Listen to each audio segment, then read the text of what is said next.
معاف کر دیا کرو، درگزر کر دیا کرو۔ ہمارے نبی سے زیادہ تکلیف تو ہمیں نہیں پہنچائی گئی نا۔ ہمارے نبی کو کیا نہیں کہا گیا میرے بھائی؟ وہ نبی جس کے دل میں انسانیت کا درد ہے، جس کے دل میں ایک ہی طرف ہے لوگ سچے راستے پر آ جائیں، لوگ جہنم سے بچ جائیں، اس نبی کو شاعر کہا گیا، اس نبی کو پاگل کہا گیا، اس نبی کو جادوگر کہا گیا، اس نبی کو کذاب کہا گیا، اس نبی کو اس کے وطن سے نکالا گیا، اس نبی کے اوپر نماز کی حالت میں گندگی ڈالی گئی، اس کا گلا دبانے کی کوشش کی گئی، اس کو زہر ملا کے گوشت دیا گیا، اس پر پتھر گرانے کی کوشش کی گئی۔ کیا نہیں کیا گیا اس نبی کے ساتھ؟ اتنا سب کچھ ہو گیا، مگر اللہ قرآن میں اپنے نبی سے یہ نہیں کہتا ہے اے نبی تم بدلہ لے لو، اے نبی تم انتقام لے لو۔ جانتے ہو اللہ کیا کہتا ہے؟ اللہ کہتا ہے فَاصْفَحِ الصَّفْحَ الْجَمِيلَ، اے میرے حبیب، لوگ آپ کو تکلیفیں پہنچا رہے ہیں، لوگ آپ کو برا بلا کہہ رہے ہیں، درگزر سے کام لو، معافی سے کام لو، معاف کر دیا کرو، درگزر کر دیا کرو، اور ایسا ویسا نہ معاف کیا کرو۔ فَاصْفَحِ الصَّفْحَ الْجَمِيلَ، خوبصورتی کے ساتھ معاف کر دیا کرو، اچھائی کے ساتھ معاف کر دیا کرو۔ سنی سنائی بات کو بیان مت کرو۔ اور آگے بڑھیے، اسی سورہ حجرات میں اللہ فرماتا ہے انما المؤمنون اخوة فاصلحوا بین اخویکم، مسلمانوں تم ایک دوسرے کے بھائی بھائی ہو، اگر بھائی بھائی میں کبھی جھگڑا ہو جائے تو تم صلح کرا دیا کرو، تم میل ملاپ کرا دیا کرو۔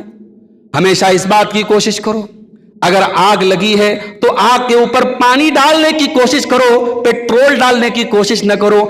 آگ لگی ہے، جھگڑا ہو گیا ہے، آپس میں نفرت پیدا ہو رہی ہے تو نفرت کو پاٹنے کی کوشش کرو، نفرت کو بڑھانے کی کوشش نہ کرو، ہمیشہ صلح صفائی کرنے کی کوشش کرو۔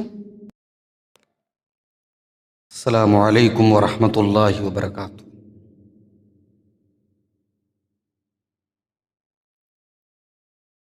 الحمد للہ نحمده ونستعینه ونستغفره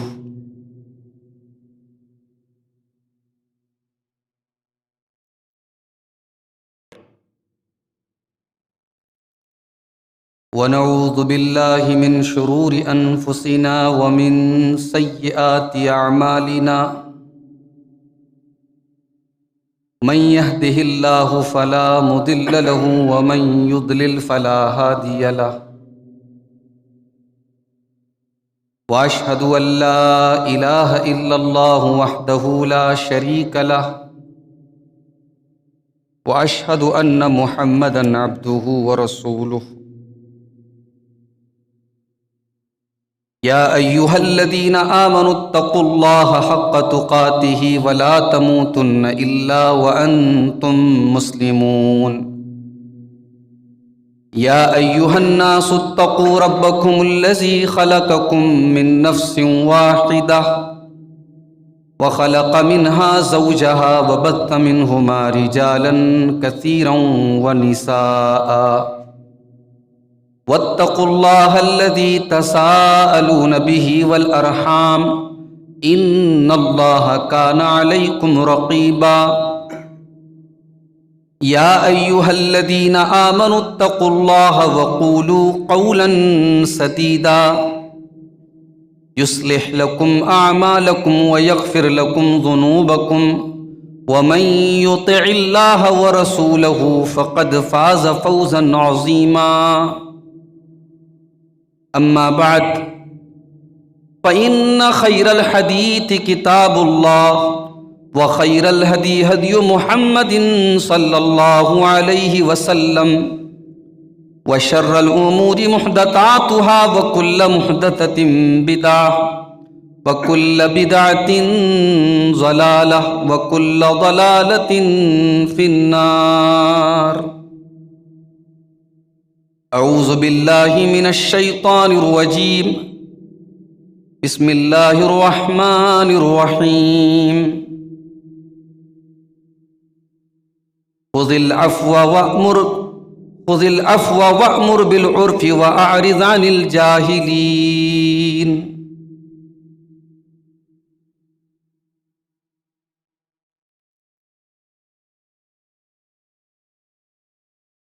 پہلے آپ اپنا دل آئینہ کیجئے پہلے آپ اپنا دل، آئینہ کیجئے پھر کسی سے امید وفا کیجئے۔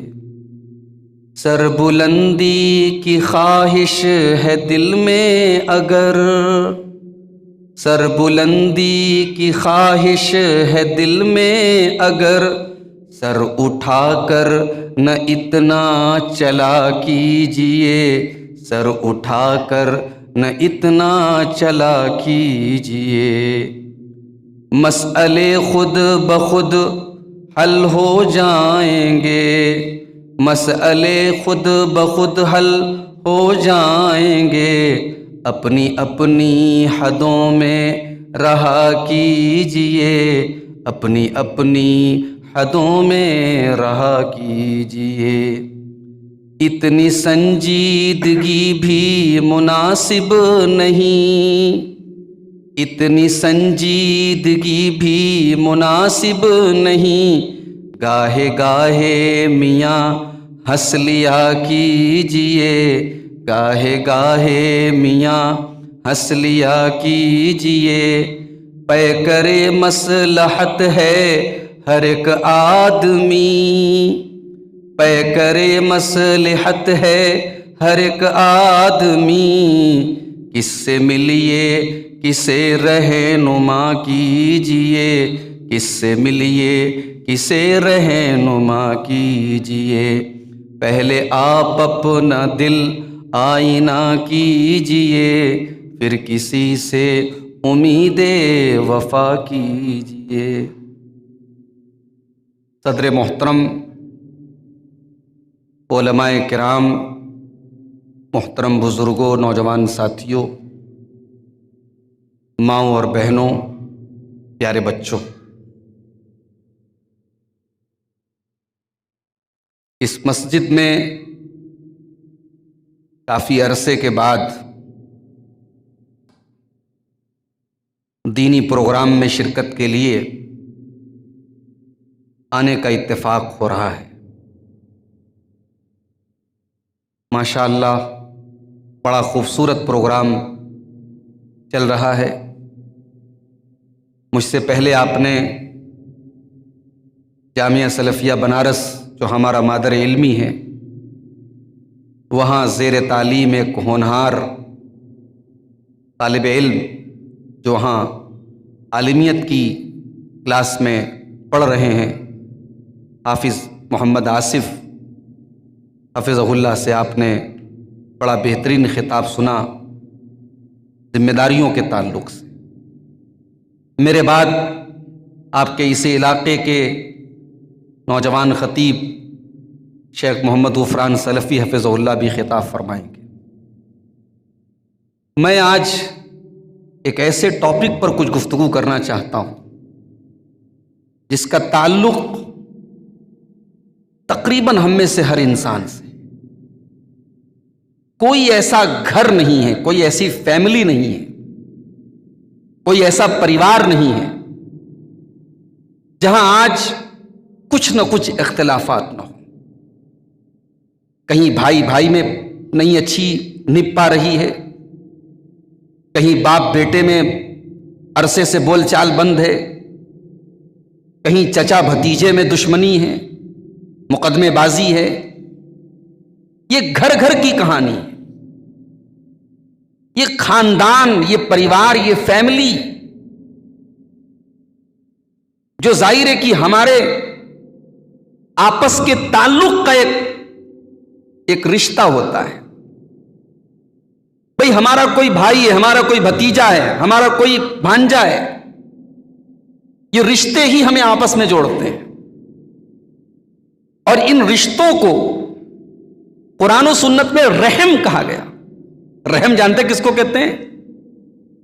رحم کہتے ہیں جہاں سے بچے کی پیدائش ہوتی ہے، اس کو انگلش میں وارم بولتے ہیں، WOMB وارم۔ رحم مادر جہاں سے بچے کی پیدائش ہوتی ہے، اس چیز کو عربی میں رحم کہتے ہیں۔ اور اللہ تبارک و تعالیٰ نے رشتہ داری کے لیے تو اللہ تعالیٰ نے رشتہ داری کو رحم کہا. کیا مطلب یہ رشتہ داری جو ہے یہ اللہ تبارک و تعالیٰ کی بنائی ہوئی چیز ہے. یہ مین میڈ نہیں ہے، انسان کی بنائی ہوئی چیز نہیں. اللہ نے یہ رشتہ بنایا ہے. یہ بائی چوائس نہیں ہے کہ آپ کسی کے بھائی ہو گئے. اللہ نے بھائی بنایا تب بھائی ہوئے. اللہ نے کسی کو آپ کا دادا بنایا تو آپ کے دادا ہوئے. اللہ نے کسی کو آپ کا پوتا بنایا تو آپ کا وہ پوتا ہوا. تو ان رشتوں کی بڑی اہمیت ہے. قرآن کریم کی وہ آیت سورہ نساء کی پہلی آیت جو اللہ کے نبی صلی اللہ علیہ وسلم اپنے ہر خطبے میں پڑھتے تھے، وہ آیت تو ہم لوگوں کو یاد بھی ہو گئی ہوگی سنتے سنتے. اس آیت میں اللہ تعالیٰ نے رشتوں کی اہمیت کو بتایا ہے. وَاتَّقُوا اللَّهَ الَّذِي تَسَاءَلُونَ بِهِ وَالْأَرْحَامَ إِنَّ اللَّهَ كَانَ عَلَيْكُمْ رَقِيبًا. میرے بندو، اس اللہ سے ڈرو جس اللہ کا نام لے کر کے تم ایک دوسرے سے سوال کرتے ہو. سوال کرنے والا جب اللہ کا نام لے لیتا ہے انسان آٹومیٹک ڈھیلا پڑ جاتا ہے، نرم پڑ جاتا ہے. اللہ کا نام لے کر کے کوئی ہاتھ پھیلا دے، کوئی سوال کر دے، ہم اس کو ریجیکٹ نہیں کرتے. یہ اللہ کے نام سے مانگ رہا ہے. وَاتَّقُوا اللَّهَ الَّذِي تَسَاءَلُونَ بِهِ، اس اللہ سے ڈرو جس اللہ کا نام لے کر کے تم ایک دوسرے سے سوال کرتے ہو. وَالْأَرْحَامَ، اور اے میرے بندو تم رشتوں کو کاٹنے سے ڈرو، رشتوں کو توڑنے سے ڈرو. یہ رشتے اللہ تعالیٰ نے بنائے، تمہیں توڑنے کا کوئی ادھیکار نہیں ہے. ان اللہ کان علیکم رقیبا، اور اگر رشتوں کو توڑتے ہو تو کان کھول کر کے سن لو، اللہ تعالیٰ تم پر نگراں ہے. اللہ تمہاری ایک ایک ایکٹیویٹی کو دیکھ رہا ہے. تم نے جان بوجھ کر کے کوئی رشتہ اگر توڑ دیا، تم نے کوئی رشتہ کاٹ دیا تو تمہیں اللہ کے حساب دینا پڑے گا. اللہ تمہارے ایک ایک عمل کی نگرانی کر رہا ہے. یہ رشتہ ہے میرے بھائی. ابھی آپ کے علاقے کے ڈاکٹر صاحب یوکرین سے میڈیکل کی تعلیم حاصل کر کے آئے ہیں، ڈاکٹر نظر الحق صاحب، ابھی ان سے بات ہو رہی تھی. انہوں نے نقشہ کھینچا یوکرین کا جب وہاں حالات خراب تھے، ابھی بھی خراب ہیں. بتانے لگے ڈاکٹر صاحب کی نفسی کا عالم تھا. کہتے وہ جو آپ لوگ تقریروں میں بتاتے نا میدان محشر کا جو حال ہے وہ حال تھا وہاں. ابھی ایک دن ایک صاحب مجھ سے کہنے لگے، مولوی صاحب یہ بات سمجھ میں نہیں آتی، کسی کا پسینہ سینے تک، کسی کا پسینہ کمر تک، کسی کا پسینہ گھٹنے تک، یہ کیسے پاسبل ہے؟ اگر ایک جگہ 20 انسان ہیں تو کسی کا پسینہ کم، کسی کا پسینہ زیادہ، کسی کا پسینہ نیچا، یہ کیسے پاسبل ہے؟ میں نے کہا اچھا یہ پاسبل ہے کہ سورج 1 میل کی دوری پر آئے اور انسان سروائیو کر لے؟ بھئی سورج 9 کروڑ 30 لاکھ میل دور ہے، تب بھی جب گرمی زیادہ ہوتی ہے لوگ لو سے مر جاتے ہیں، گرمی سے مر جاتے ہیں. اور قیامت کے دن اللہ کے نبی فرماتے ہیں 1 میل کی دوری پر ہوگا اور لوگ سروائیو کر لیں گے. اسی حالت میں میدان محشر قائم ہوگا، اسی حالت میں حساب و کتاب قائم ہوگا. میں نے کہا نا یہ اگر مگر چوں چرا، قیامت کے بارے میں یہ سوالات مت کیا کرو. قیامت کا تعلق غیب سے ہے اور ایمان والے کی پہچان بتائی گئی. الذین یؤمنون بالغیب، وہ غیب کے اوپر ایمان رکھتے ہیں. ایمان ہے ہمارا، اللہ نے اور اس کے رسول نے جو بیان کیا اس پر ایمان ہے ہمارا. قیامت کے دن گرمی ہوگی تو ہوگی، 1 میل پر سورج ہوگا تو ہوگا، ہم سب ننگے میدان محشر میں اکٹھا ہوں گے تو ہوں گے.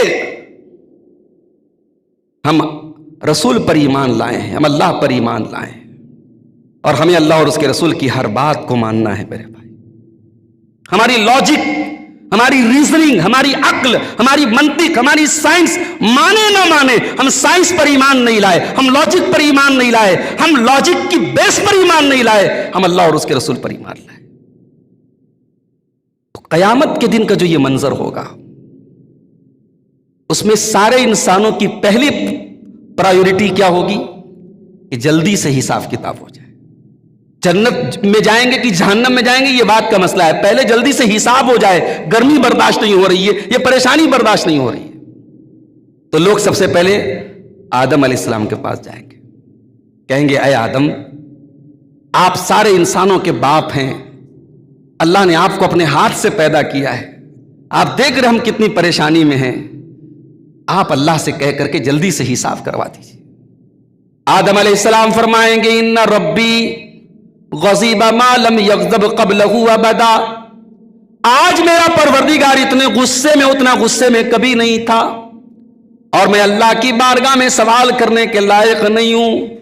میں نے اللہ کے منع کرنے کے باوجود جنت میں اس درخت کے پھل کو کھا لیا تھا جس کے قریب جانے سے اللہ نے منع کیا تھا۔ میں آپ لوگوں کی اس کام نہیں کر سکتا، لست لہا، میں اس قابل نہیں ہوں۔ لیکن آپ لوگ حضرت نوح علیہ السلام کے پاس چلے جائیے، وہ دنیا میں اللہ کے پہلے رسول ہیں، 950 سال تک اللہ کے دین کی تبلیغ کرنے والے ہیں۔ حضرت نوح کے پاس آپ چلے جائیے، وہ آپ کا مسئلہ حل کر دیں گے۔ لوگ نوح علیہ السلام کے پاس آئیں گے، ان کے سامنے بھی اپنی فریاد رکھیں گے، وہ بھی معذرت کا اظہار کر لیں گے، لست لہا، میں اس قابل نہیں ہوں۔ وہ کہیں گے ابراہیم علیہ السلام کے پاس چلے جاؤ، ابراہیم علیہ السلام بھی معذرت کا اظہار کر لیں گے، کہیں گے میں اس قابل نہیں۔ تم موسیٰ علیہ السلام کے پاس چلے جاؤ، موسیٰ علیہ السلام بھی معذرت کر لیں گے، کہیں گے عیسیٰ علیہ السلام کے پاس چلے جاؤ۔ لوگ عیسیٰ علیہ السلام کے پاس آئیں گے، وہ بھی انکار کر دیں گے اور کہیں گے جاؤ اللہ کے آخری نبی جناب محمد الرسول اللہ صلی اللہ علیہ وسلم کے پاس چلے جاؤ۔ اسلم کانپوری نے کہا تھا، بروز قیامت بجز نفسی نفسی، اسے یاد آئے گی اسلم کسی کی، نہ بھولیں گے جس کو نبی مکرم وہ امت نہیں ہے تو پھر اور کیا ہے۔ سارے نبی کہیں گے میں اس قابل نہیں ہوں، ہمارے نبی کہیں گے انا لہا، میں تم لوگوں کے لیے سفارش کروں گا اللہ کی بات۔ اللہ اکبر، اس نبی کو ہم سے کتنا پیار ہے میرے بھائی، ہماری جان قربان، ہمارے ماں باپ اس نبی کے اوپر قربان۔ اس نبی نے، وہ نبی دنیا میں بھی ہمارے لیے رحمت اور آخرت میں بھی رحمت۔ جب سارے نبی کہیں گے آج مجھے اپنی فکر ہے، مجھے اپنے دامن کی فکر ہے، اس دن بھی اس نبی کو اپنی امت کے گنہگاروں کی فکر۔ اللہ کے نبی اللہ کی بارگاہ میں سجدہ کریں گے، اللہ کی حمد و ثنا بیان کریں گے، ایسی حمد و ثنا جو آج تک کسی نے نہ کی ہوگی۔ اللہ کی طرف سے آواز دی جائے گی یا محمد ارفع راسک، اے میرے حبیب سر اٹھائیے، سل تو مانگیے دیا جائے گا، اشفا تو شفا، آج آپ سفارش کیجئے، آج آپ کی سفارش کو قبول کیا جائے گا۔ اللہ کے نبی اس کے بعد سفارش کریں گے اور اللہ تعالی حساب و کتاب لے گا۔ اب اس کے بعد صحیح مسلم کے الفاظ ہیں، وَيُوزَعُ الصِّرَاطُ، پل صراط رکھا جائے گا۔ پل صراط جو تلوار کی دھار سے زیادہ تیز ہوگا اور بال سے زیادہ باریک ہوگا، پل صراط رکھا جائے گا، اور پل صراط کے اوپر اللہ کے نبی فرماتے ہیں فَتُرْسَلُ الْأَمَانَةُ وَالرَّحِمُ، دو چیزیں ایسی ہیں جو پل صراط کے کنارے کھڑی ہو جائیں گی، ایک امانت کھڑی ہو جائے گی، ایک رشتہ داری کھڑی ہو جائے گی۔ فَيَقُومَانِ عَلَى جَنَبَتَيِ الصِّرَاطِ، وہ دونوں پل صراط کے کنارے کھڑی ہو جائیں گی۔ جو پل صراط سے گزرے گا، رشتہ داری کہے گی تو نے مجھ کو کاٹا ہے، امانت کہے گی تو نے میرا حق ادا نہ کیا ہے، امانت اس کو کراس کرنے نہیں دے گی، رشتہ داری اس کو کراس کرنے نہیں دے گی۔ رشتہ داری کو توڑا ہے، رشتہ داری کے ساتھ اگر صحیح طریقے سے نہیں نبھایا ہے تو پل صراط نہیں پار کر پائیں گے میرے بھائی، اور پل صراط سے جو گرے گا نہیں تو ڈائریکٹ جہنم میں جائے گا۔ اتنا خطرناک معاملہ ہے رشتہ داری کا۔ اس کے بعد بھی آج عدالت میں چلے جاؤ، بنارس کی کچہری میں چلے جاؤ، آپ کو غیر مسلموں سے زیادہ کیس ملیں گے مسلمانوں کے، زمین کے، جائیداد کے، مال کے، آپس میں لڑائی کے، جھگڑے کے، سب سے زیادہ کیس ہمیں ملیں گے۔ کیوں ایسا ہو رہا ہے میرے بھائی؟ اس کا حل کیا ہے؟ یہ خاندانوں کے جھگڑے مٹیں گے کیسے؟ آج کی میری تقریر کا عنوان یہی ہے کہ خاندانی اختلافات کو، خاندانی جھگڑوں کو مٹایا کیسے جائے۔ اس میں سب سے پہلی بات آپ نوٹ کر دیجئے، یہ رشتہ داریاں ہیں تو ایک بات آپ یاد رکھیے میرے بھائی، برداشت کرنا پڑے گا آپ کو۔ اگر آپ چاہتے ہیں ایسی دنیا جہاں کسی سے آپ کا اختلاف نہ ہو، جہاں آپ کو کبھی کوئی برا بھلا نہ کہے، پہاڑوں پہ چلے جاؤ، جنگلوں میں چلے جاؤ، اس سرزمین پہ رہ کے، لوگوں کے بیچ میں رہ کے سب لوگ واہ واہ واہ واہ کریں، یہ تو پاسبل نہیں ہے میرے بھائی، یہ ممکن نہیں ہے۔ اللہ کے پیارے نبی فرماتے ہیں، صحیح مسلم کی روایت، المومن الذی یخالط الناس ویصبر علی اذاہم خیر من المومن الذی لا یخالط الناس ولا یصبر علی اذاہم، وہ مسلمان جو لوگوں سے گھل مل کر کے رہتا ہے اور لوگوں کی طرف سے ملنے والی تکلیفوں پر صبر کرتا ہے، وہ مسلمان اس مسلمان سے بہتر ہے جو لوگوں سے گھل مل کے نہیں رہتا ہے، جو بند کمرے میں رہتا ہے، جو لوگوں سے زیادہ تعلق نہیں رکھتا ہے۔ لوگوں سے ملو گے، جلو گے، رشتہ داری رکھو گے، تعلق رکھو گے تو تکلیف بھی ملے گی میرے بھائی، صبر کرنا پڑے گا۔ اور اگر آپ کو لگتا ہے صاحب ہم بڑے نازک ہیں، ریشم کے بنے ہوئے ہیں، سونے کے بنے ہوئے ہیں، ہم کو چوٹ نہ لگے، ہم کو کوئی برا بھلا نہ کہے، تو ذرا اس مالک کو یاد کرو، اس پروردگار کو یاد کرو، وہ کتنا صبر کرتا ہے۔ وہ تو بدلہ لے سکتا ہے، وہ تو انتقام لے سکتا ہے۔ اللہ کے نبی فرماتے ہیں، بخاری اور مسلم کی روایت ہے، لا احد اصبر علی اللہ من اللہ، لا اصبر احد علی اذن یسمعہ من اللہ عز وجل، کسی کی تکلیف دہ بات کو سن کر کے اگر سب سے زیادہ کوئی صبر کرتا ہے تو اللہ تبارک و تعالیٰ کرتا ہے۔ لوگ اس کے ساتھ شرک کرتے ہیں، لوگ اس کا بیٹا قرار دیتے ہیں، کوئی عیسیٰ کو اللہ کا بیٹا قرار دیتا ہے، کوئی عزیر کو اللہ کا بیٹا قرار دیتا ہے، لوگ اللہ کے ساتھ شرک کرتے ہیں، اللہ کا بیٹا قرار دیتے ہیں، ثم یعافیہم ویرزقہم، پھر بھی اللہ روزی دے رہا ہے، پھر بھی اللہ عافیت دے رہا ہے، پھر بھی اللہ جلا رہا ہے، کھلا رہا ہے، پلا رہا ہے۔ یہ اس کا صبر نہیں ہے تو اور کیا ہے، یہ اس کا برداشت نہیں ہے تو اور کیا ہے، یہ اس کا حلم نہیں ہے تو اور کیا ہے، یہ اس کی بردباری نہیں ہے تو اور کیا ہے۔ رشتہ داریوں میں صبر کرنا پڑے گا، تکلیفیں آئیں گی آپ کو، جب تکلیفیں ملے اپنے مالک، اپنے رب، اپنے پروردگار کو یاد کرو کہ وہ اپنے بندوں کی تکلیف دہ باتوں پر صبر کرتا ہے۔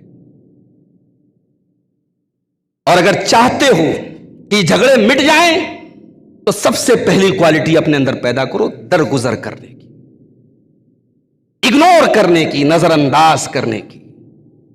اپنے رب سے کیا امید کرتے ہو؟ کبھی چاہیں گے ہم اور آپ کہ قیامت کے دن ہماری زندگی کی کتاب کھول کے رکھ دی جائے؟ ہائے ہائے، دنیا میں کوئی کھول کے رکھ دے ہم برداشت نہیں کریں گے۔ ہماری زندگی بھر کا کچا چٹھا پبلک کے سامنے کوئی کھول دے ہم برداشت نہیں کر سکتے۔ اسی لیے ابراہیم علیہ السلام دعا کیا کرتے تھے، وَلَا تُخْزِنِي يَوْمَ يُبْعَثُونَ يَوْمَ لَا يَنْفَعُ مَالٌ وَلَا بَنُونَ، اے اللہ مجھے قیامت کے دن رسوا نہ کرنا، قیامت کے دن ذلیل نہ کرنا، جس دن نہ مال کام آئے گا نہ اولاد کام آئے گی۔ کبھی سوچو میرے بھائی، ہم لوگ تو موبائل پر بھی پاسورڈ لگا کے رکھتے، کوئی دوسرا نہ دیکھ لے، گیلری کو بھی لاک کر کے رکھتے، ہمارا فوٹو کوئی دوسرا نہ دیکھ لے۔ قیامت کے دن سارے لاکس ان لاکڈ ہو جائیں گے، سارے پاسورڈ اوپن ہو جائیں گے، ساری زندگی کی کتاب کھل جائے گی۔ ہائے ہائے ہائے، کیا منظر ہوگا۔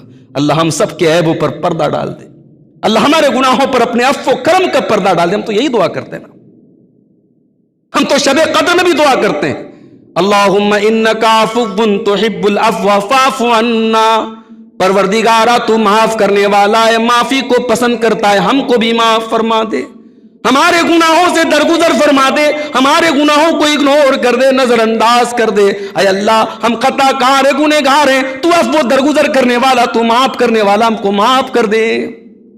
اپنے رب سے تو ہم یہی دعا کرتے ہیں نا۔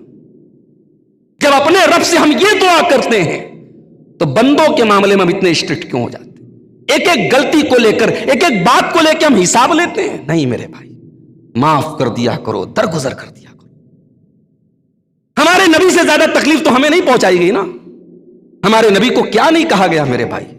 وہ نبی جس کے دل میں انسانیت کا درد ہے، جس کے دل میں ایک ہی طرف ہے لوگ سچے راستے پر آ جائیں، لوگ جہنم سے بچ جائیں، اس نبی کو شاعر کہا گیا، اس نبی کو پاگل کہا گیا، اس نبی کو جادوگر کہا گیا، اس نبی کو کذاب کہا گیا، اس نبی کو اس کے وطن سے نکالا گیا، اس نبی کے اوپر نماز کی حالت میں گندگی ڈالی گئی، اس کا گلا دبانے کی کوشش کی گئی، اس کو زہر ملا کے گوشت دیا گیا، اس پر پتھر گرانے کی کوشش کی گئی۔ کیا نہیں کیا گیا اس نبی کے ساتھ؟ اتنا سب کچھ ہو گیا، مگر اللہ قرآن میں اپنے نبی سے یہ نہیں کہتا ہے اے نبی تم بدلہ لے لو، اے نبی تم انتقام لے لو۔ جانتے ہو اللہ کیا کہتا ہے؟ اللہ کہتا ہے فَاصْفَحِ الصَّفْحَ الْجَمِيلَ، اے میرے حبیب لوگ آپ کو تکلیفیں پہنچا رہے ہیں، لوگ آپ کو برا بلا کہہ رہے ہیں، درگزر سے کام لو، معافی سے کام لو، معاف کر دیا کرو، درگزر کر دیا کرو، اور ایسا ویسا نہ معاف کیا کرو۔ فَاصْفَحِ الصَّفْحَ الْجَمِيلَ، خوبصورتی کے ساتھ معاف کر دیا کرو، اچھائی کے ساتھ معاف کر دیا کرو۔ علامہ ابن تیمیہ لکھتے ہیں کہ دیکھو اللہ نے کہا کہ خوبصورتی کے ساتھ معاف کر دیا، اور جہاں صبر کی بات آئی اللہ نے کہا فصبر صبرن جمیلا، ایسا صبر کرو جو صبر جمیل ہو، جمیل مطلب خوبصورت، اللہ کہہ رہا ایسا صبر کرو جو خوبصورت صبر ہو، اور ایسا معاف کرو جو خوبصورت معافی ہو۔ کیا مطلب؟ یہ خوبصورت معافی کیسی ہوتی ہے اور خوبصورت صبر کیسا ہوتا ہے؟ علامہ ابن تیمیہ اللہ رحمت نازل فرمائے کیا نقطے کی بات بیان کرتے ہیں، کہتے دیکھو خوبصورت صبر وہ ہوتا ہے جس میں کوئی شکوہ نہ ہو۔ ایک ہوتا ہے آپ نے صبر کر لیا، شکوہ بھی ہے، صبر کر لیا، بیمار ہیں صبر کر رہے ہیں مگر شکوہ بھی کر رہے ہیں، یا اللہ مجھے کو بیمار کرنا تھا۔ صبر ایسا ہو جس میں شکوہ نہ ہو، ایسا صبر خوبصورت صبر ہے۔ اور کسی کو معاف کرو تو ایسا معاف کرو کہ کوئی پھر حساب مت لو، کوئی عتاب مت کرو، کوئی ناراضگی ظاہر مت کرو، معاف کر دیا تو معاف کر دیا۔ ایک ہوتا ہے معاف تو کر دیا، معاف کرنے کے پہلے 4 بات سنا دیا، تو نے میرے ساتھ ایسا کیا ویسا کیا، یہ ہے وہ ہے ایسا ہے ویسا ہے، اس کے بعد معاف کر دیا۔ اللہ نے کہا نہیں، فَاصْفَحِ الصَّفْحَ الْجَمِيلَ، معاف بھی کرو تو ایسا معاف کرو کہ بس معاف کر دیا۔ یوسف علیہ السلام کو دیکھو، کون بھائی کسی بھائی کے ساتھ ایسا کرے گا؟ اپنے چھوٹے بھائی، اپنے معصوم بھائی، اپنے خوبصورت بھائی کو لے جا کے کنویں میں ڈال دیا، 10 بھائیوں نے مل کے کنویں میں ڈال دیا۔ جب یوسف کو اللہ تعالیٰ نے اس کنویں سے نکالا، اچھا میں کبھی کبھی حضرت یوسف کے واقعے پر غور کرتا ہوں تو بڑا قرآن، اللہ نے قرآن میں اس واقعے کو احسن القصص کہا ہے، سب سے بہترین واقعہ، اتنی عبرت ہے اس واقعے میں۔ اگر صرف سورہ یوسف کے اوپر تقریر کی جائے تو کئی گھنٹے تقریر ہو سکتی ہے، جمعہ کے کئی خطبے ہو سکتے ہیں، صرف حضرت یوسف کے واقعے کو اگر بیان کیا جائے اور ایک پوائنٹ کو بیان کیا جائے۔ کبھی آپ غور کرو، یوسف علیہ السلام سے اگر ان کے بھائی حسد نہ کرتے اور ان کو لے جا کے کنویں میں نہ ڈالتے تو کیا یوسف علیہ السلام اس مقام تک پہنچتے جس مقام پر اللہ نے انہیں پہنچایا؟ تو اس کا مطلب یہ ہوا کہ اس مقام تک پہنچنے کے لیے یوسف کا کنویں میں جانا ضروری تھا۔ ہم اور آپ ہوتے اور ہم کنویں میں چلے جاتے تو ہمیں لگتا کتنی بڑی مصیبت آ گئی، مگر سونا بھی تبھی نکھر کر کے سامنے آتا ہے جب سونے کو آگ میں تپایا جاتا ہے، جب آزمائشوں کی بھٹی میں تپایا جاتا ہے تب وہ سونا جو ہے پیور اور شدھ بنتا ہے۔ میرے بھائیوں، ہمارے اوپر آنے والی آزمائشیں اور تکلیفیں کبھی کبھی ہمارے اونچے مقام دینے کے لیے اور ہمیں دنیا میں ترقی دینے کے لیے ہوتی ہے، اور ہم اسے غلط سمجھتے ہیں۔ ہمارے بارے میں ہمارا رب کیا فیصلہ کرتا ہے یہ ہمارے رب کو زیادہ اچھی طریقے سے معلوم ہے۔ حضرت یوسف علیہ السلام کو اللہ نے اس مقام تک پہنچایا، بھائیوں نے کنویں میں ڈالا، اور آج وہ دن ہے حضرت یوسف علیہ السلام مصر کے بادشاہ کے لیول پر ہیں، بادشاہ کی گدی پر بیٹھے ہیں، اور آ کر کے ان کے بھائی کہتے ہیں اے بادشاہ سلامت، اے عزیز مصر، ہم بڑے غریب ہیں اور بڑے پریشانی کے شکار ہیں، تصدق علینا، ہم کو آپ اناج دیجئے اور ہم پر خیرات کیجئے، ان اللہ یجزی المتصدقین، اللہ صدقہ خیرات کرنے والوں کو بڑا اچھا بدلہ دیتا ہے۔ آج وہی بھائی ان کے سامنے آ کر کے خیرات مانگ رہے ہیں۔ یوسف کا دل بھر آیا، یوسف کے دل کو چوٹ پہنچی، میرے بھائی آج میرے آگے خیرات مانگ رہے ہیں۔ انہوں نے کہا کیا آپ لوگوں کو یاد ہے آپ لوگوں نے یوسف کے ساتھ کیا کیا تھا، اس کے بھائی کے ساتھ کیا کیا تھا؟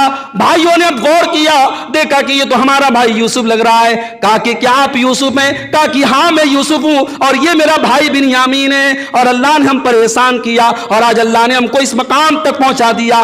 اتنا کہنے کے بعد حضرت یوسف نے اپنے بھائیوں کو کچھ برا بھلا نہیں کہا، کوئی سرزنش نہیں کی، کوئی عتاب نہیں کیا، کوئی پچھلا قصہ کہانی لے کر کے نہیں بیٹھ گئے، بلکہ ایک جملے میں فرمایا لا تثریب علیکم اليوم یغفر اللہ لکم وہو ارحم الراحمین۔ کہا کہ جاؤ میرے بھائی، آج یوسف تم سے کوئی بدلہ نہیں لے گا، جاؤ میں نے تم سب کو معاف کر دیا، اللہ تم کو معاف کرے۔ پچھلی کسی بات کا ذکر نہیں کیا۔ ہمارے یہاں تو معافی تلافی بھی ہوتی ہے تو پیاز کے چھلکے کی طرح پچھلی تمام باتیں کھولی جاتی ہیں۔ نہیں میرے بھائی، معاف کرو تو خوبصورتی کے ساتھ معاف کرو، جیسے یوسف نے معاف کیا، جیسے ہمارے نبی نے معاف کیا فتح مکہ کے موقع پر۔ اللہ معاف کرنے والوں کو پسند کرتا ہے۔ حضرت عائشہ سے کسی نے پوچھا کہ اماں عائشہ، اللہ کے نبی کا اخلاق کیسا تھا؟ کہا کہ لم یکن فاحشا، اللہ کے نبی صلی اللہ علیہ وسلم فحش زبان استعمال نہیں کرتے تھے، کبھی گالی یا گندی زبان استعمال نہیں کرتے تھے. ولا متفحشن، اور گالی کے جواب میں بھی گالی نہیں دیتے تھے. ولا سخابا فی الاسواق، اور بازاروں میں چلا چلا کے بات نہیں کرتے تھے. ولا یجزی بالسیئۃ السیئۃ، اور برائی کا بدلہ برائی سے نہیں دیتے. ولکن یعفو ویصفح، بلکہ معاف کر دیتے تھے، درگزر کر دیتے تھے. ہمارے نبی درگزر کر دیتے تھے. بھائی ہماری کیا اوقات ہے، ہماری کیا حیثیت ہے؟ رشتوں کو بچانا ہے، خاندان کو جھگڑوں سے بچانا ہے، خاندان کے جھگڑے ختم کرنا ہے، معاف کر دینے کو عادت بنا لو. حضرت عمر کا نام سنا ہے؟ کتنے جلالی صحابی تھے. حضرت عمر کے بارے میں کبھی کبھی ایسا لگتا ہے کہ ان کا ہاتھ ہمیشہ تلوار کے دستے پہ رہتا تھا. اکثر حدیثوں میں ہم پڑھتے ہیں نا، کسی کا معاملہ آتا تھا حضرت عمر کہتے تھے اے اللہ کے رسول اجازت دیجئے گردن مار دو. ان کی تلوار ہمیشہ کسی نہ کسی کی گردن ناپنے کے لیے تیار رہتی تھی. حضرت عمر بیٹھے ہوئے ہیں، ایک دیہاتی آدمی آتا ہے، کہتا ہے یبن الخطاب، اے خطاب کے بیٹے، واللہ لا تأتینا بالجزل ولا تحکم فینا بالعدل. کہا ہے خطاب کے بیٹے تو ہمیں کچھ دیتا بھی نہیں اور ہمارے ساتھ انصاف بھی نہیں کرتا ہے، ہمارے ساتھ ناانصافی کرتا ہے اور ہمیں کچھ دیتا بھی نہیں. حضرت عمر مارے غصے کے کانپنے لگے. غصے کی بات ہے، حضرت عمر ہے، اتنی بڑی حکومت کی کرسی پر بیٹھا ہوا انسان، 22 لاکھ اسکوائر میل کے ایریا پر حکومت کرنے والا انسان، اور پھٹے پرانے کپڑے پہننے والے حضرت عمر، ان سے کوئی کہہ رہا ہے کہ آپ انصاف نہیں کرتے، آپ ہمیں دیتے نہیں کچھ. حضرت عمر کو بڑا غصہ آیا اور ایسا لگ رہا تھا کہ اب غصے میں حضرت عمر کوئی کڑا فیصلہ نہ لے لے. اتنے میں وہاں جو لوگ موجود تھے حضرت عمر کی کیبنٹ میں اچھے لوگ تھے، بڑے لوگ تھے. ایک آدمی نے کھڑے ہو کے کہا کہ اے امیر المومنین، اللہ قرآن میں کہتا ہے خذ العفو وأمر بالعرف وأعرض عن الجاہلین، اے میرے نبی آپ لوگوں کو معاف کر دیا کریں اور بھلائی کا حکم دیا کریں اور جاہلوں کے منہ نہ لگا کرے، جاہلوں کو اگنور کر دیا کرے، نظر انداز کر دیا کرے. اے امیر المومنین، یہ اللہ کا کلام ہے، یہ قرآن کی آیت ہے، اور یہ انسان جاہل ہے، یہ نہیں جانتا یہ کیا بول رہا ہے. اے امیر المومنین اس کو نظر انداز کر دیجئے. بخاری کے الفاظ ہے، حضرت عمر فاروق نے قرآن کی آیت سنی، فوراً ان کا غصہ ختم ہو گیا، انہوں نے معاف کر دیا، انہوں نے نظر انداز کر دیا. اور راوی کہتے وَكَانَ وَقَّافًا عِنْدَ كِتَابِ اللَّهِ، یہ حضرت عمر کی خاص بات تھی. جب اللہ کا قرآن پڑھا جاتا تھا، جب اللہ کی کتاب پڑھی جاتی تھی، حضرت عمر وہیں پر اسٹاپ ہو جاتے تھے، وہیں پہ رک جاتے تھے. قرآن پڑھ دیا جائے، اس کے بعد حضرت عمر کچھ نہیں کرتے تھے، قرآن کے حساب سے چلتے تھے، قرآن کی آیتوں کے حساب سے چلتے تھے. تو رشتوں کو بچانا ہے میرے بھائی تو معاف کر دیا. ایک چیز کو اور عادت بنا لو. ہمارے یہاں اولاد کو شکایت ہے کہ صاحب ماں باپ ہمارا خیال نہیں رکھتے، والدین کو شکایت ہے کہ ہماری اولاد بڑی نافرمان ہے. شریعت نے کیا مزاج بنایا؟ شریعت نے یہ مزاج بنایا کہ اولاد یہ نہ کہے کہ میرے ماں باپ نے میرے ساتھ کیا کیا ہے. اولاد اپنا حق ادا کرے اور والدین اپنا حق ادا کرے. شریعت نے اپنی ذمہ داری ادا کرنے کا حکم دیا، اپنا حق مانگنے کا حکم نہیں دیا. اللہ نے اولاد سے یہ نہیں کہا تم اپنے ماں باپ سے اپنا حق مانگو، بلکہ اللہ نے اولاد سے کہا وَبِالْوَالِدَيْنِ إِحْسَانًا، اپنے والدین کے ساتھ ہمیشہ اچھا سلوک کرتے رہو. والدین اگر کچھ غلط بھی کر رہے ہیں، ناانصافی بھی کر رہے ہیں، ظلم و زیادتی بھی کر رہے ہیں، تب بھی آپ کو اپنے والدین کے ساتھ بدتمیزی کرنے کا، ان کا حق مارنے کا، ان کے ساتھ کوئی غلط کام کرنے کا آپ کو کوئی ادھیکار نہیں ہے. اور اگر اولاد نافرمان ہو جائے، اولاد نالائق ہو جائے، والدین کو کوئی ادھیکار نہیں کہ اپنی اولاد کو اس کے حق سے محروم کر. ہمارے یہاں جو ایک رواج ہے نا، اولاد کو آگ کر دینے کا رواج، جس کو بنارس کی زبان میں کہتے ہیں لا دعویٰ کر دینا. عدالت میں چلتا ہے، باپ بیٹے میں ٹھنا ٹھنی ہو گئی، باپ بیٹے میں جھگڑا ہو گیا، اب باپ جا کر کے عدالت میں ایک پیپر تیار کرواتا ہے میری جائیداد میں میرے بیٹے کا کوئی حق نہیں. ظلم ہے یہ، اللہ کا حساب دینا پڑے گا آپ کو اگر آپ نے اپنی اولاد کو آگ کیا ہے اپنی جائیداد سے. آپ کو کوئی ادھیکار نہیں. یوصیکم اللہ فی اولادکم، آپ کی وراثت میں، آپ کی پراپرٹی میں آپ کی اولاد کا حق آپ نے نہیں رکھا، اللہ نے رکھا ہے، اور اللہ کے دیے گئے حق کو چھیننے کا آپ کو کوئی حق نہیں ہے میرے بھائی. اللہ نے اولاد سے یہ نہیں کہا کہ تم باپ سے اپنا حق مانگو. ہمارے یہاں حق مانگنے کی بات زیادہ چلتی ہے. نوکری کرنے والوں کو اپنی تنخواہ ٹائم پر چاہیے, ان کی اپنی رسپانسبلٹی کیا ہے, ان کی اپنی ذمہ داری کیا ہے, یہ ان کو نہیں معلوم ہے. آج ہر آدمی اپنا حق مانگ رہا ہے, اس کی ذمہ داری کیا ہے, اس کو کیا کرنا ہے, اس سے مطلب نہیں ہے. نبی اکرم نے یہ مزاج بنایا کہ اپنی ذمہ داری ادا کرو. ایک مثال دیتا ہوں, اور بڑی ایموشنل مثال دے رہا ہوں. اگر دل اور دماغ کے دروازے کھلے تو بڑے غور سے اس مثال کو سنیے. جنگ حنین کا موقع تھا. اسلامی تاریخ میں یہ بھی بڑی عجیب و غریب جنگ لڑی گئی ہے. جنگ حنین یہ پہلی جنگ تھی جس میں مسلمانوں کی تعداد دشمن سے زیادہ تھی. 12,000 مسلمان تھے اس جنگ میں, دشمن سے زیادہ تھے. مسلمانوں کو لگا کہ ارے ہمیشہ تو ہم 313 تھے تو 1,000 سے جیت جاتے تھے, آج تو ہم 12,000 کی تعداد میں ہیں. مسلمانوں کے اندر تھوڑا سا تکبر پیدا ہو گیا, تھوڑا سا گھمنڈ پیدا ہو گیا. یہ قرآن کے الفاظ ہیں, میرا جملہ نہیں, یہ قرآن کا جملہ ہے. بہرحال جنگ ہوئی. شروع میں مسلمانوں کو دھکا ملا, دشمن سب تیر اندازی میں ماہر تھے. جب تیر چلایا تو مسلمانوں کے پیر اکھڑ گئے, قدم اکھڑ گئے. پھر اللہ تعالیٰ نے مدد فرمائی اور یہ جنگ مسلمانوں نے جیت لی, جنگ حنین. جنگ کے بعد جب مال غنیمت کو تقسیم کرنے کی بات آئی تو اللہ کے نبی نے ان لوگوں کو جو ابھی نئے نئے مسلمان ہوئے تھے, جو فتح مکہ کے موقع پر مسلمان ہوئے تھے, ان کو زیادہ حصہ دیا. کچھ ایسے بھی لوگ تھے جو ابھی مسلمان نہیں ہوئے تھے, ان کو اسلام کی طرف مائل کرنے کے لیے اللہ کے نبی نے ان کو دیا. اور انصاری صحابہ کرام جن کا رول سب سے زیادہ تھا اس جنگ میں, ان کو اللہ کے نبی نے کچھ نہیں دیا. اب انصاری صحابہ کرام میں جو بزرگ لوگ تھے, جو بوڑھے لوگ تھے, وہ تو تجربے کار لوگ تھے, وہ جانتے تھے مال کی کیا حیثیت ہے, وہ تو کچھ نہیں بولے. جو نوجوان طبقہ تھا اس کے دل میں تھوڑا ملال پیدا ہوا. اس کے دل میں یہ خیال پیدا ہوا کہ جن لوگوں کو اپنی تلوار سے ہم نے مارا ہے, قریش کے لوگوں کو بھر بھر کے اللہ کے نبی نے مال غنیمت دیا اور ہم کو کچھ نہیں ملا. تو انصاری صحابہ کرام میں باتیں ہونے لگی, آپس میں میٹنگیں ہونے لگی. اللہ کے نبی کے کانوں تک یہ بات پہنچ گئی کہ انصاری صحابہ کرام ناراض ہیں. اللہ کے نبی نے انصاری صحابہ کرام کو ایک جگہ اکٹھا ہونے کا حکم دیا. مدینہ کے سارے انصار ایک جگہ اکٹھا ہو گئے. اللہ کے پیارے نبی کھڑے ہو کر کے خطبہ دیتے ہیں, اور خطبہ دینے کے بعد آپ فرماتے ہیں, یا معاشر الانصار, انصار کے اے میرے انصاری صحابہ, اے انصار کی جماعت, الم اجدکم ذلالا فہداکم اللہ بی, یہ بتاؤ کل تک تم گمراہ تھے, اللہ نے مجھ کو بھیج کر کے تم کو اسلام کا راستہ دکھا دیا, تم کو ہدایت کا راستہ دکھا دیا, بتاؤ یہ سچ ہے کہ نہیں ہے؟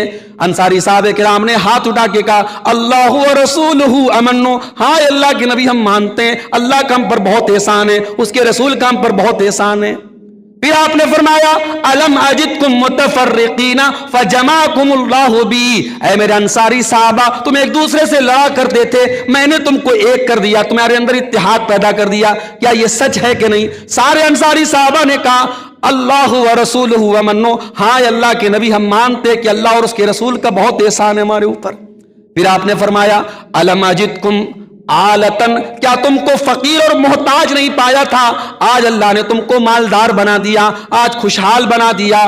ہاں اللہ کے نبی آپ بالکل صحیح فرما رہے ہیں. اس کے بعد آپ نے فرمایا, یا معاشر الانصار, اے انصار صحابہ کرام, اے میرے انصاری صحابہ, کیا تم نہیں چاہتے ہو کہ لوگ جب اپنے گھر کو جائیں تو سونا چاندی لے کر کے جائیں, اونٹ اور بکری لے کر کے جائیں, اور جب تم اپنے گھر کو جاؤ تو اللہ کے رسول کو لے کر کے جاؤ, کیا تم یہ نہیں چاہتے ہو؟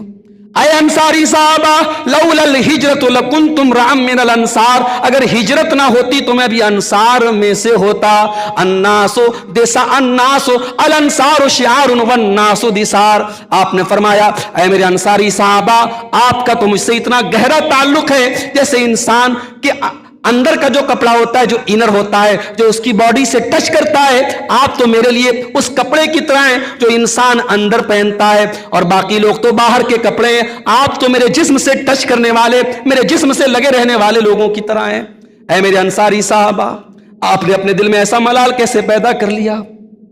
پھر آپ نے فرمایا, اے میرے انصاری صحابہ, میں ایک چیز کی آپ کو اور پیشن گوئی دے دیتا ہوں,